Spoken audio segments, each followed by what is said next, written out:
The CBS Radio Mystery Theater presents... Come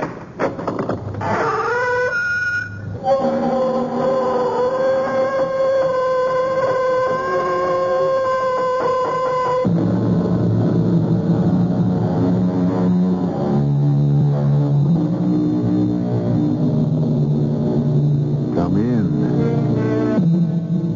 Welcome. I'm E.G. Marshall.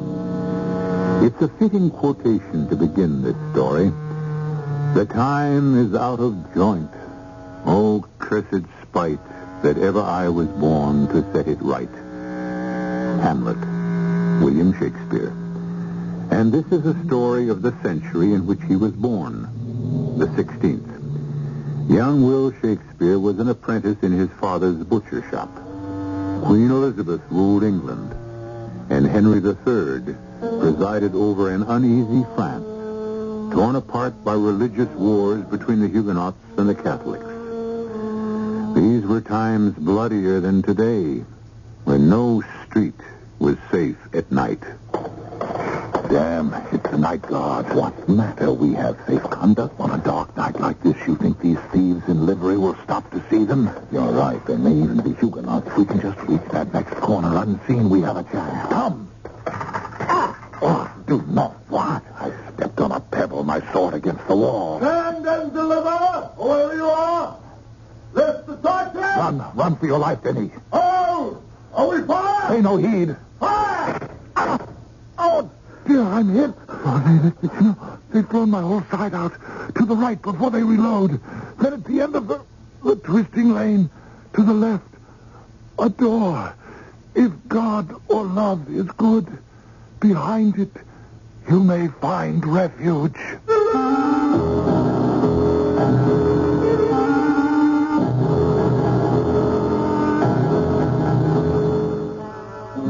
Our mystery drama, The Sire de Maletroits' Door, was especially adapted from the Robert Louis Stevenson classic for the Mystery Theater by Ian Martin and stars Michael Wager. It is sponsored in part by Contact, the 12-hour cold capsule.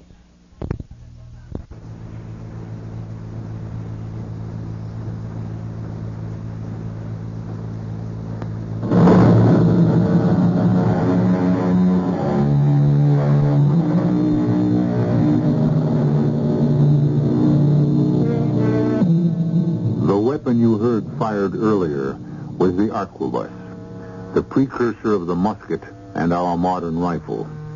Not the weapon of the ordinary gentleman of this century whose sidearms were the rapier, a heavy weapon built two-edged for slicing and slashing with a sharp point for thrusting. Roger Chantivert and Dennis de Beaulieu were only so armed when they were attacked, leaving Roger mortally wounded on the cobblestones of Chateau Landin. But let's begin with the other, Dennis de Beaulieu, earlier that same evening, as he is finishing a flagon of wine with the landlord of the Auberge Tête du Port. I beg your honor to stay off the streets of Chateau Landin at dark. Why, good host, it's scarcely dusk. What have I to fear? In the France of 1575, many things, thieves, cutthroats, and as bad as all of them, the guard itself. Most of all, the times. Half the city is still at war. What? With a truce proclaimed. Piece of paper. But I have a safe conduct. There's also just a piece of paper. Well, landlord, I thank you for your kind concern. Nay, this reward you sufficiently. Oh, the young gentleman is most generous. Well, come with me to the door and point out to me while the light lasts the way I must go to my friend Chantivale's house. Was it Beauxart, was it not? No, that's the street. See the church spire where the bell for evening mass is tolling? High on the hill to the right. The same. They mark you very close to it, the chateau. I've marked it before. What great lord lives there? The Sire de Maletroits, owner of this fief, and lands beyond as far and further than the eye could reach. Woe betide any man who should cross his path. Well, I'm not likely to, since I'm here in your city only for the night. Pretty direct me on my way whilst I can still see to trace it. I'm sending you over the hill rather than around, for the lanes twist and turn enough to set one's head spinning. But if you steer between the church and the chateau, on the other side of the hill is a straight avenue, and 3 streets down, you will find the Rue des Beaux-Arts. The chateau to my left, and as always, the church to my right, and I pass between them. Justement. Don't worry about the dark. I'll not tarry for Mass. I'd be too late anyway.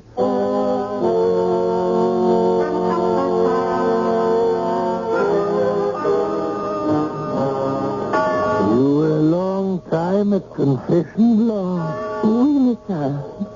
What can a young bird not even out of its nest and the Maletroits that have to confess that takes up so much time? Please, Uncle. Have no fear, niece. I'm too good a Catholic to invade the confessional, and let me hand you to the coach. Thank you. Eh bien, Devon, to the chateau. But why so cheerful, madame? Oh, not tearful, but tired. Tired? Of what, little one? Life? An arduous day? Père Maillot's usual droning of the Mass? Or a month of deception? Deception? The circles we travel in are small, Blanche.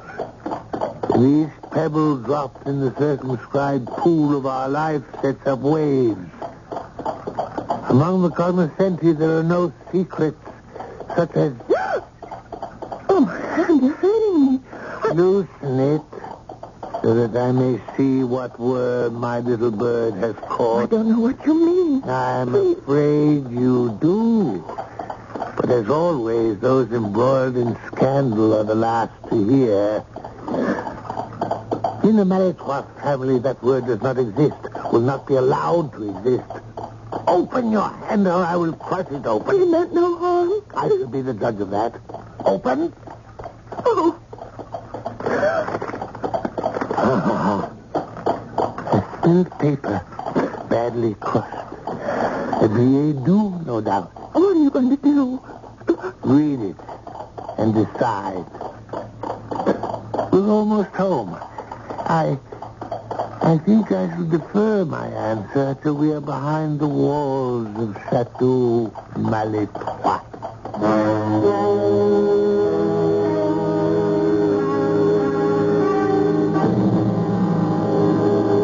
Go to your quarters, mademoiselle. Send the maîtresse de chambre to me at once. But if only I could... Obey me. Nobody crosses my wishes. Oui, monsieur. As you desire. Père Maillot. Père Maillot. À votre service, Messiah. You are late. My niece wished to make confession. Had she chosen you, my mind might have been eased more quickly. Even for you, Messiah. How could I break the seal of confession? The question can be begged. It isn't necessary. I know now what is and what has to be done. I have instructions for you, the maîtresse de chambre, and send for my ironsmith immediately. There is much to be done before I set my trap, and small time to accomplish it. But once I have caught my fly, he will dance to my tune or suffer the consequence.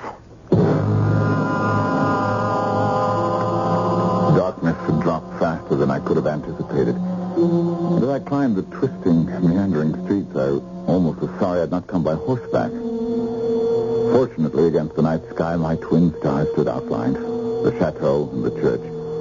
Actually, approaching the church, the torches of those leaving Mass were a beacon to lead me on. I even hesitated a moment at the sight of one beauty escorted to a carriage before passing on. And arriving at last on the downslope of the hill on the other side at my friend Jean Diver's lodgings,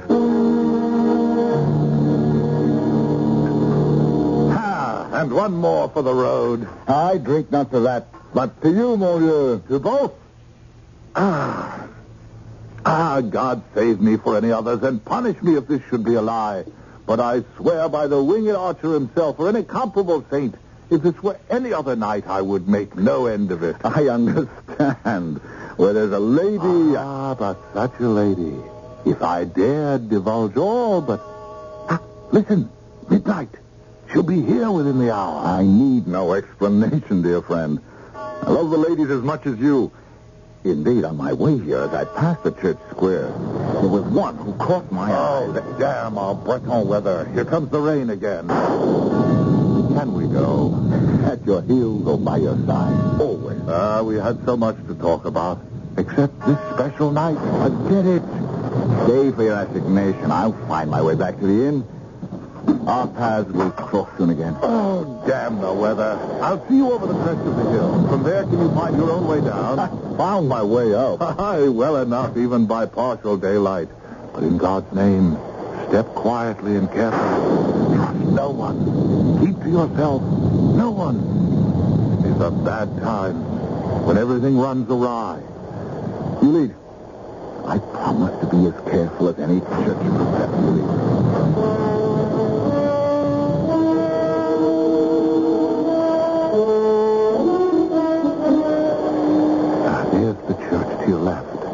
Follow the street we're on. Keep remembering to bear always to your right and downhill, and you'll be at the inn within the quarter hour. But move quietly. Au revoir, Saint Hiver. Go in peace. And with you, just one thing. The night guard. What matter? We have safe conduct. On a night like this, you think these thieves in livery will stop to look at them? You're right. And just reach the next corner, we may have a chance unseen. Come. No, what? Depth of a pebble, my sword hit against the wall. Stand and deliver, whoever you are. Lift the sword. Run for your life, then. Hold! Always fire! Pay no heed, run. Oh, dear. I'm hit. Too late. They've blown my whole side out. The left, the heart. I'm done for, Dennis. Run down the hill. Keep toward the side of Maletroits chateau. They may be less anxious to follow you there. Why? It's a power. More than that, I cannot say. Just try. His door.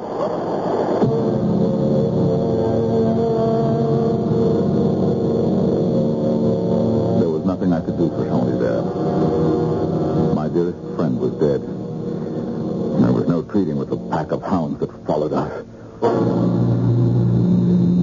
I fled from them, following the tortuous alleys, ever conscious of their footsteps after mine. Rushing down a lane scarce wide enough to accommodate myself, I suddenly found myself faced with a waist-high terrace, which I was about to leap. Through some instinct, the rising moon stayed me. Small wonder. On my side was a 4-foot wall. But had I o'erleaped it, I would have dropped 40 feet to a craggy field of stone. I could hear the mob behind me. I was prepared to face them with sword and pointed, but the firearms I could not challenge. Door! To the left of me was a portico, and in its shadow a door. Any port in a storm. At least with something against my back, I could fight. I drew my sword, ducked into the shadows, and thrust my back against the door. And to my amazement, it gave way behind my weight, opening to let me into possible safety. As it gave behind me, I heard the hound pack on my trail. I thought to close the door, not quite in order to observe what had happened outside, but as I pushed gently, of a sudden, as though it was whisked from my hands, it thudded shut. From what pursued me, I was safe. That door could stand a battering ram. But a new and strange threat had developed. I had no desire to close the door all the way shut. It had been snatched from my hands with no control from me. I stood in a small hall with a staircase, rising out of the gloom. turned to the door. It was as smooth as silk. No way of reopening it. I was trapped. My only way out was up the staircase before me. I had no choice. I started to mount, drawing my only weapon and wondering only if it could protect me and what I faced when I reached the top of those steps.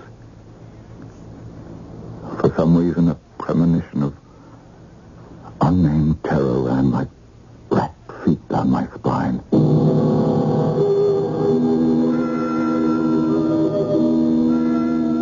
What monstrous figure awaited Dennis de Beaulieu at the top of the steps? What swirling ghost from the underworld or some other world threatened his immortal soul? I can at least report some of that as we return shortly with Act 2.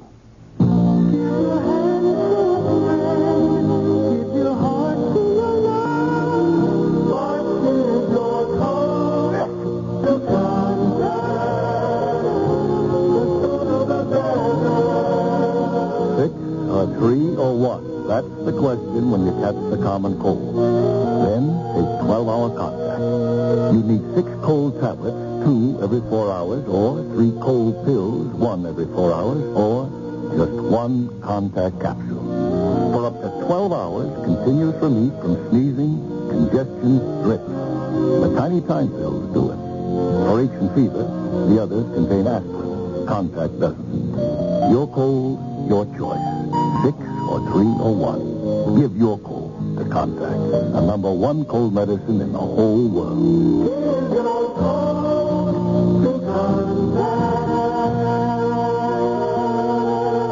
6 or 3 or 1. Take Contact only as directed.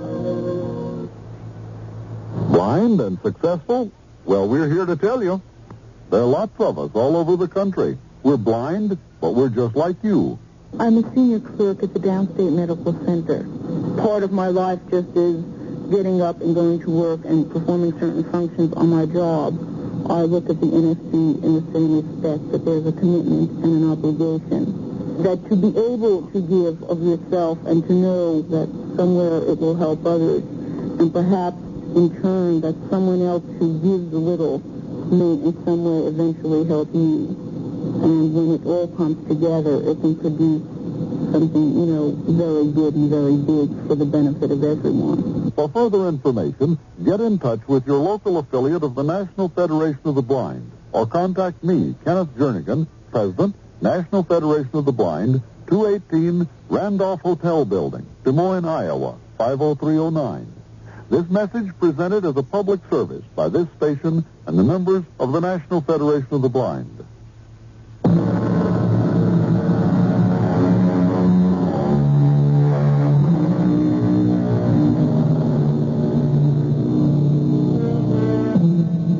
What did face Dennis de Beaulieu as he entered a large room of polished stone with arras-draped openings on 3 sides and 2 large windows on the 4th was a little old gentleman in a fur tippet seated by the fireplace in a high-backed chair. The great stone fireplace was between the windows, and carved into it the arms of the Maletroits.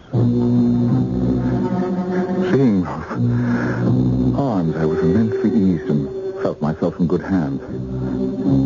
Still, winded from my running, we looked silently at each other for a second or 2. In the brief exchange of glances, although the man was smiling and relaxed, I found myself tensing again. Something about him, the peaked eyebrows, the small, strong eyes, so quaintly evil in expression. Belying the beautiful white hair hung straight all about his head, like a saint. I am Allah, Sire de Maletroits. Pray, step in. I am indebted to you, sir. Pray pardon this unwarranted intrusion. Oh, not at all. I've been expecting you since I heard the church bell toll.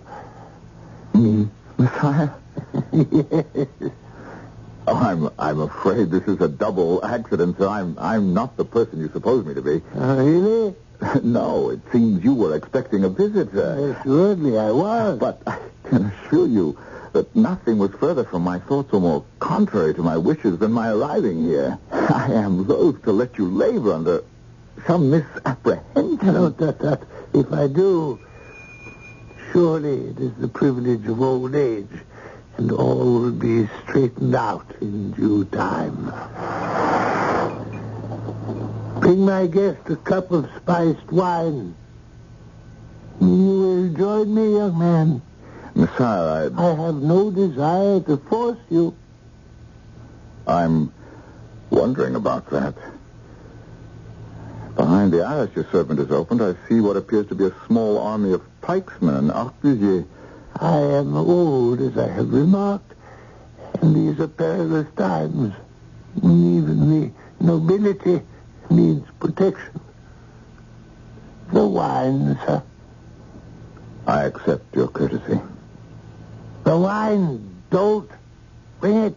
If only to explain my presence satisfactorily and perhaps be accorded an explanation of why it failed to surprise you. In good time. I was visiting a friend, and on my way back to the inn, my friend accompanying me, we were set on by an armed band, Huguenots, assassins, the guard I know not. But that their intentions were violent and criminal is attested to by the fact that my friend was shot and killed. I fled with them in hot pursuit. Unfortunately, picking this cul-de-sac, I saw your door and thought with my back against it to be able to make some fight for my life. But as I leaned against it, it opened with my weight. And I gladly entered to put it between myself and the assassins who would have killed and robbed me also. A pretty story. You don't believe me? Does it matter so much after all? But nevertheless, that is what happened. Once they had searched without finding me, I would have left, but your door... Ah, yes. My door. A little piece of ingenuity. No question of that. It fled from my hand as if someone had pulled it shut from the outside. I could find no means of opening it from the inside. Yes. Most ingenious. A hospitable fancy. Hospitable? To be sure. You arrived uninvited, but believe me, very welcome. You persist in error, sir. There can be no question between you and me. I am a stranger in this countryside. My name is Dennis de Mazot de Beaulieu. If you see me at your house, it is only as I have told you. My young friend, you will permit me to have my own ideas on that subject. They probably differ from yours at the present moment, but time will show which of us is in the right. Ah, here comes our wine. Let us enjoy it while the heat is still in it. We sat in silence while the servant served the wine and left. Again, I saw the armed men beyond the arras. I was conscious in the silence now of voices. One male and one female hurriedly gabbling as if in prayer behind the third arras. Meanwhile, the old gentleman surveyed me over the rim of his cup from head to foot. I was convinced I was dealing with a lunatic. And a dangerous one. I could stand it no longer. I got to my feet, clapping my hat on my head. You haven't finished your wine. Nor do I intend to. This is sheer madness. If you're in your wits for all your offered hospitality, you affront me grossly. Oh, dear. My conscience is clear. You've made a fool of me since the first moment. I'm leaving. And if I cannot make my way out in a more decent fashion, I'll hack your door in pieces with my sword. Sit down, you rogue, and listen to me. Do you fancy that when I had that little contrivance made for the door, I stopped short at that? I've already seen your small army behind the arras armed to the teeth. Exactly. So if you prefer to be bound hand and foot until your bones ache, make one move to depart. If you choose to remain free, agreeably conversing with an aging gentleman? Well then, resume your seat, finish your wine in peace, and God be with you. So, I'm a prisoner. I state the facts. Now, let us finish the wine before it is cold. It serves to make the waiting more agreeable. But what? What are we waiting for? You entered from one arras-covered arch. You have seen that the main house lies behind the second. We are waiting for what is taking place behind the third. Yes, but what? For a lady to make up her mind. Perhaps the longest wait a man can endure. À votre santé, mon brave. Pick up. It passes the time. Again we sat, facing each other, the Sire relaxed, patient, but for all his tiny stature and age, forbidding. For myself, I found myself downing the wine at a gulp, almost choking on it as my throat tightened with some unknown dread. And I faced battle with less fear in my heart than I felt in this bewildering game whose purpose I knew not. A nightmare of nightmares. I turned to the arras as if by staring at it hard enough, I could divine what was happening behind it. Daughter, in the name of the Lord Almighty, will you truly confess and admit to your sins? I tell you, Père Maillot, I have not sinned. You have lusted after men, young men who feast their eyes on you. Oh, how can I? Whom held here in the chateau, a virtual prisoner since my father and mother died. You chose the most sinful place of all, before the altar at the Holy Mass. But it is the only time I leave these walls. If I lift my eyes to look at the world outside, is that a sin? You have done more than look. You know the Sire intercepted a communication to you from some man today. What was his name? I know not. Are you sure? Did I lie to you, my father? Sin leads to sin. I can look in your eyes and tell you know his name. Even if I did, I would not tell you. Or the Sire? Nor my uncle. I know how cruel he can be. How cruel both of us can be to save your immortal soul. Would you prefer we found the answer with a thumbscrew or the iron bolt? Oh, no, you would not. My uncle would not. Do not be too sure. The honor of the Maletroits name has never been sullied. As the last of the line, save yourself. The Sire will never permit it to be. The name of the young man that passed you the note? No. I have done naught to feel shame for. Nor if there were such a cavalier, neither is he. The note, I cannot deny. It exists. But everything else is your foul imagination and my uncle's. I will not let you harm an innocent man because of who I am. So be it. I commiserate with you, my daughter, in the church. You have brought your punishment upon your own head. I go to inform your uncle.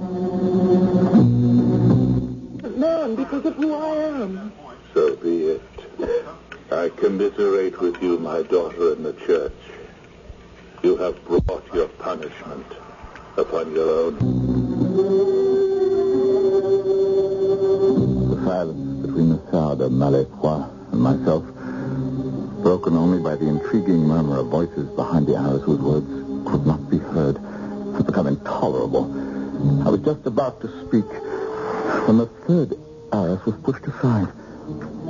The tall priest, his brows knitted in anger, his cool face set doggedly, came into the room. He stopped briefly in surprise, seeing me, favoring me with a long, keen stare, then crossed to the side, stopping his voice so I could scarce hear his words. Is she in better spirit, Father? I think she is more tractable, more resigned. David de Beaulieu. This is my père familial, attached to my family. Père Maillot, Demoiselle de Beaulieu. Let us together repair to the chapel to meet with my niece, and settle our affairs once and for all. Common decency required I offer my arm to the Sire de Maletroits, who accepted it without question and limped with me along with the priest's vigorous stride. Through the arras we entered a small chapel, pierced by many little windows shaped like stars. On the steps of the altar knelt an incredibly beautiful young girl, dressed as a bride. I have brought a friend to see you, my child. Turn around and give him your pretty hand. It is good to be devout, but necessary to be polite, my niece. Uncle, please, don't embarrass me anymore. Whatever you ask of me, I will do. Only one thing I will resist to my dying breath. I will not tell you the young man's name. He is innocent of any wrongdoing. Pierre Maillot has threatened me with the thumbscrew and the boot. Mayhap in my agony you could force his name from me. Fortunately, my fair, that is no longer necessary. We have the young man here. What? I asked you to be polite and turn around and give him your hand.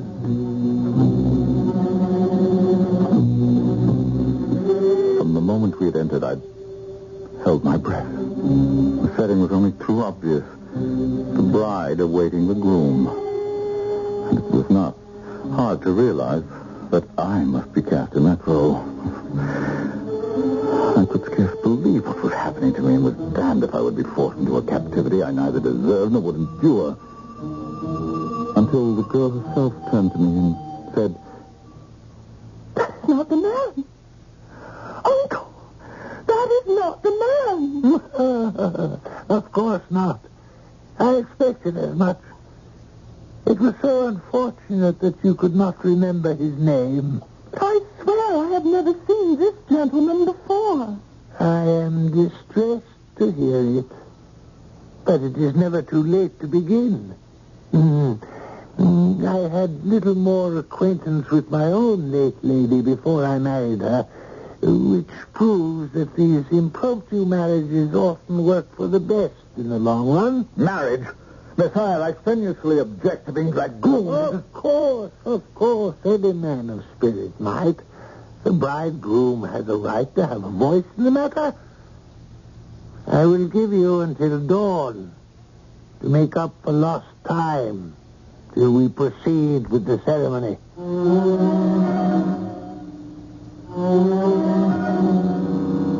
Well, here's not so pretty a state of affairs.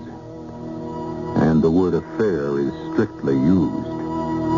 For evidently the remorseless Sire de Maletroits is convinced that his niece has brought the threat of dishonor on his name. A threat we might treat more lightly today, but 400 years ago one lived by different standards, and the punishment for overstepping rules was more disastrous. A woman's virtue, if profaned, meant instant and unpleasant death. I'll return shortly with Act 3. Inside you're free after all. You hear freedom spirit like a wild bird call. Inside you're free after all. Living free. There's a long stretch of open road before you.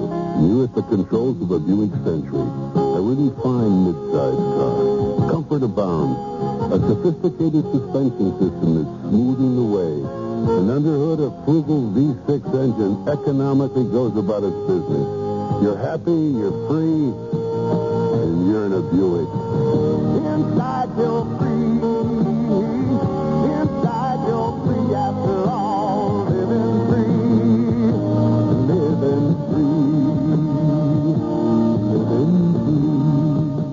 Do you know about your Culligan man calling? My Culligan man calling?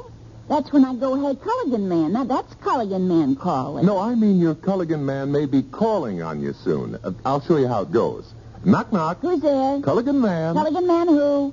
No, look, this isn't a game. You know Culligan, the worldwide water conditioning people. Yes. Well, the Culligan man is your local water expert right here to solve your water problem. How do I know if I have water problems? Look at it this way. If we didn't have hard water here or some kind of water problems, then the Culligan man wouldn't even be here, would he? I see. So, you know what to say when the Culligan man knocks? Yes, and I know what to say if he doesn't, too. What? Hey, Culligan man. Well, I can't knock that. Want to try Culligan soft water without buying?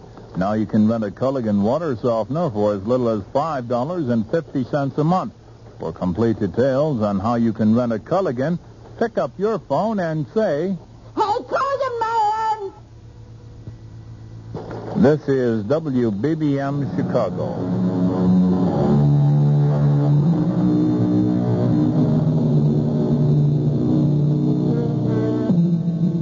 In the small chapel in the Maletroits chateau, the light flickers vagrantly across the faces of the four who stand there. Shadowed, the saturnine priest belies his garments, looking like some vulpine devil. As the light plays across the Sire's face, that comically evil smile seems even more mocking. As for Dennis and Blanche, the one is white with astonishment, the girl blushing with embarrassment. Sherlock, you cannot be in earnest. Indeed I can. And am. I declare before God I will stab myself rather than be forced on that poor young man. I assure you, you will not have the opportunity. Oh, mon oncle, pity me. There isn't a woman alive in France that would not rather die than have such a marriage forced upon her. Is it possible that you do not believe me? That you still think this is the man? Frankly, I do. But let me explain to you once and for all, Blanche de Maletroits, that when you took it into your head to dishonor my family and the name that I have borne, you forfeited any right to question my designs or even to look me in the face. Oh, my God, if you'll only... Not one word more. It is my duty to see you married at once. Out of pure goodwill, I have tried to find your own gallant for you, and I believe I have succeeded. But if I have not, I care not one jackstraw. So let me recommend that you be polite to our young friend, for, damme, upon my word, your next groom may be less appetizing. I had watched and listened to all this in puzzled silence. And silence for another reason. In 2 short minutes, watching the emotions that crossed her exquisite face, I felt I had come to know this girl. Her capacity for love, her tenderness, her bravery. And know, did I say? More than that. Admire, revere, love her for all she was. I was already jealous of her unknown cavalier. But that milady had spirit as well, I was soon to discover as the arras closed behind her uncle and the priest. And she whirled upon me with flashing eyes. Now, what, sir, may be the meaning of all of this? Well, Lord knows this house seems to be full of mad people. Do you count me one of them? Oh, I did not mean that. Good. For I can tell you, I am enough in my wits to see that my uncle and yourself have made some monstrous bargain between If you. you think I'm engaged in some plot without old devil out there, you're beyond your wits. I've no bed to marry with you, nor would I have if you asked me. I'm as much a prisoner in this house as you appear to be. Then pray, how came you here? I was on my way from Paris to join my regiment in Alençon and stopped off in this misbegotten town to seek an old acquaintance and spend an evening with him. While he was seeing me back to the inn, we were set upon by a bunch of assassins, and my friend was shot and killed. Huguenots, cutthroats, your own night guard, who knows? Seems that everyone is mad in this town. In all events, I took to my heels for my life, made the mistake of turning into your street from which there was no escape. I backed against your door, hoping perhaps to stay unnoticed in the shadow of the portico. To my surprise, it opened with my weight, and naturally I stepped in, only to have it closed by some mechanism beyond my comprehension. When I tried to open it, there was neither latch nor handle nor any means to accomplish that. Well, of course. That's what Jean and the other ironmongers were working at down there all evening. It wasn't you they expected to trap, but... Who? The cause of all of this. Oh, please, I know not your name, but please forgive me for what I said before. Oh, mademoiselle, the longer I spend with you, the more I could forgive you everything. Oh, don't jest with me, please. It is all my fault that you are caught as you are. Oh, what can I do? Well, let's make a start by doing what I have done and tell me the answer to all these riddles. I'm ashamed. And yet, there's so little to tell. I was left an orphan early and had been brought up in this house mainly by the Sire himself. He's not married. Well, his wife died when I was 14. I've not been very happy since. That's why 3 months ago, when a young captain began to stand near me every day in church, and I saw that I pleased him... Why wouldn't you? Go on. Oh, I'm much to blame. I was so glad that anyone should offer me love, that when he pressed me a letter, I took it home and I read it with pleasure. And since that time, he's written me so many. But in the last few, asked me to leave my door open some night so that he might come and talk with me on the stairs. How my uncle came to suspect me, I don't know. But... there are always idiots who's little to do but let their tongues wag. I suppose so. Well, tonight at Vespers, the captain handed me a desperate note that he was to be transferred. Tonight was his last night. And again he begged that I would leave the door open. And in the carriage, coming home, the Sire forced the note from my hand and read it. And when we got home, he ordered me to dress as you see me.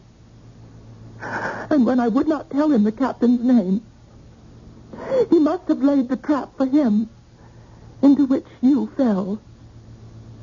I don't know how to apologize or to ask you to forgive me. Neither is necessary. Oh, but it is. To have put you, a complete stranger, in such a degrading and embarrassing position, I'm so ashamed. Mademoiselle, you've honored me with your confidence. It only remains for me to prove myself not unworthy of the honor. I see your uncle is back in his favorite chair. What are you going to do? If you will go first and let me follow, I'll show you. Ah, are you in some haste for the ceremony? Messiah, I believe I have some say in the matter of this marriage. So let me say this at once and for all. I will be no party to forcing your niece against her inclination. Really? Had it been offered to me freely, I should have been proud to accept her hand, but it is clear that she is as good as she is beautiful. But as things stand, I have the honor, Messiah, of refusing. Why do you smile, sir? I am afraid that you do not clearly understand your options. Follow me to the window, please. See this rope weaved efficiently through the ring set in the upper masonry? Now mark my words. If you refuse to marry my niece, I shall have you hanged out of this window by sunrise. Oh, no! Oh, yes. Your family may be well enough in its way, de Beaulieu. But if you sprang from Charlemagne himself, I would not permit you to refuse the hand of a Maletroit with impunity. Oh, for pity's sake, Uncle, listen to me. This is between this young man and myself. Be quiet. The honor of my house has been compromised. I believe you to be the guilty person. At the very least, you're now in the secret. There are other ways of settling affairs among gentlemen. You wear a sword, which I hear you have used with distinction. Mayo? Yes, Messiah. You would be dead out of hand before you reached your sword. And let us not rush anything. You have a good 2 hours to resolve your problem. If you'll give me your word of honor to await my return before attempting anything desperate, I shall withdraw my retainers and leave you in privacy. You have my word of honor. I declare, monsieur, the more I see of you, the better I think of you. Come, Chaplain, we'll excess baggage for the moment. But marry you shall, or dangle from yonder ring. You shall not die. You shall marry me, after all. I've been trained for knighthood, madam. Think you for a moment I stand in fear of death? But I cannot have you slain for a mere scruple. You underrate the difficulty. What you may be too generous to refuse, I may be too proud to accept. In a moment of noble feeling for me, you forget what you may owe to another. Oh, mon Sylvia. How you shame me. Oh, mademoiselle, please, no, please. In God's name. Leave me alone. I can hold it back no longer.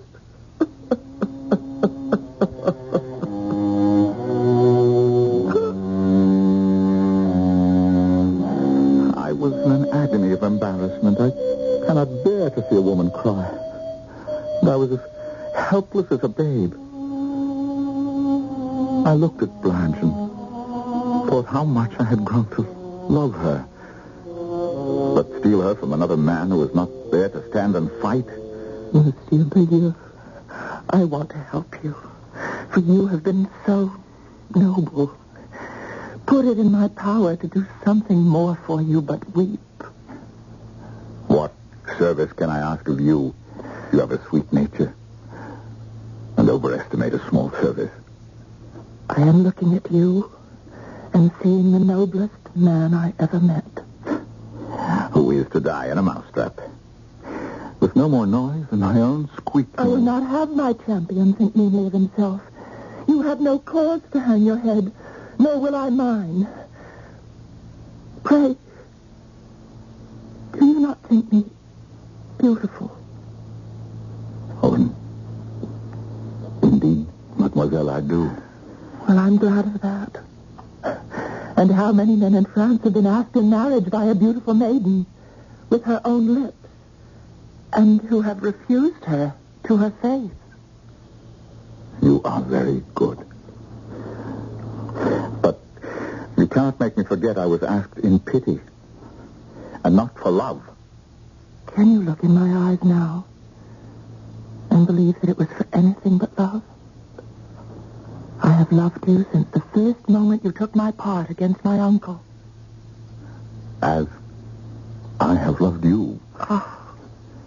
But the captain... Oh, he knew nothing to me. He never did. It was just a contact with the outside world. Good Lord, it's sunrise. Come with me quickly to the window. There, open the arras. The sun is shining. The world is still there. Now, what are we to say to my uncle when he returns? What you will. Blanche, you have seen whether or not I fear death. If you do care for me, don't let me lose my life in a misapprehension. But make no mistake, I love you better than life itself. I can offer you your freedom. My uncle would far rather punish or capture the real culprit. If you must escape, the captain's name is René de Parterre. I never heard the name. And if I did, it is forgotten.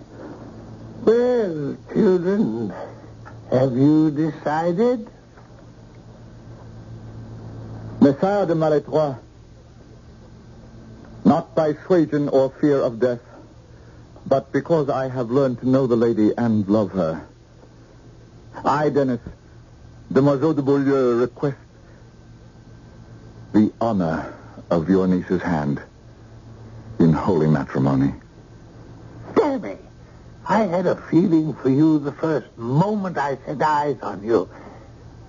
Welcome to the Maletroits family, nephew.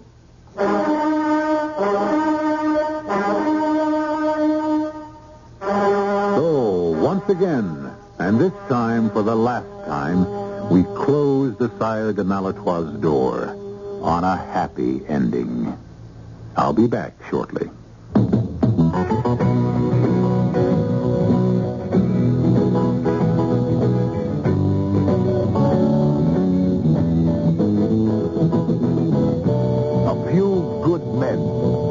What the Marines are looking for.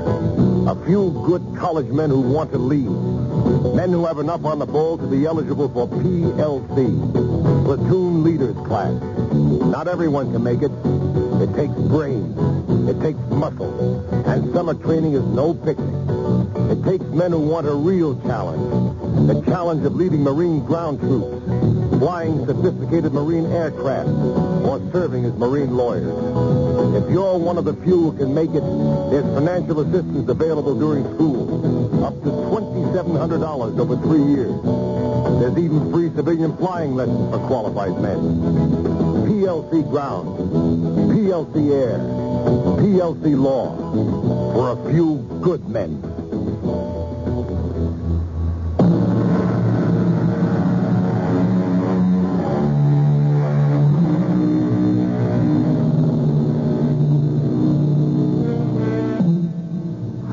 Sentimentalists among the listeners, Captain Parterre had no serious intentions.